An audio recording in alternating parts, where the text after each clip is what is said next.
আজকে বিকেলে মেয়েকে জিজ্ঞেস করলাম, কিরে সন্ধ্যার সময় কী খাবি? অমনি মেয়ে বলে উঠলো, মা খুব চটপটে কিছু খেতে ইচ্ছে করছে, তোমার হাতে চিকেন চিজ ফিঙ্গারটা অনেক দিন খাই না, আজকে একটু বানিয়ে দেবে? আমি বললাম, দাঁড়া দাঁড়া, চিকেন আছে কিনা আগে দেখিনি। তা ফিস খুলে দেখলাম হ্যাঁ কিছুটা চিকেনের সলিড পিস পড়ে রয়েছে। ভাবলাম এটা যখন বলছে তাহলে বানিয়ে নিই। তার জন্য সবার প্রথমে একটা গ্রিন চাটনি বানাতে হবে, যার মধ্যে ছিল ধনেপাতা, রসুন, আদা, কাঁচা লঙ্কার হাফ পাতিলেবু রস।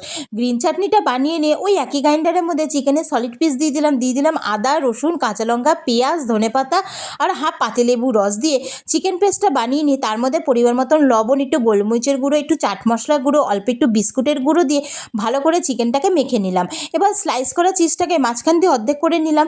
এবার একটা জায়গায় সাদা তেল একটুখানি মাখিয়ে নিলাম, যাতে পরবর্তীকালে চিকেন ফিঙ্গারটা বানাতে কোনো অসুবিধা না হয়। এবার মেখে রাখা চিকেন থেকে অল্প অল্প করে নিয়ে একটুখানি হাত দিয়ে চ্যাপটা চ্যাপটা করে নিয়ে গ্রিন চাটনিটা মাঝখান দিয়ে দিয়ে দিলাম স্লাইস করে রাখা চিজটা দিয়ে আস্তে করে একটু রোলের মতন করে নিয়ে হাতে নিয়ে একটু ফিঙ্গারের মতন শেপ দিয়ে নিলাম।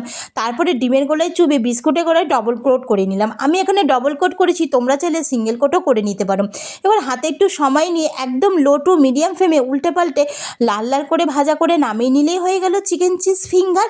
মেয়েকে বললাম, এনে তো চিকেন চিজ ফিঙ্গার। মেয়ে পেয়ে তো ভীষণই খুশি। আর এই সন্ধ্যার সময় গরম গরম চিকেন চিজ ফিঙ্গার খেতে তো দারুণ লাগলো।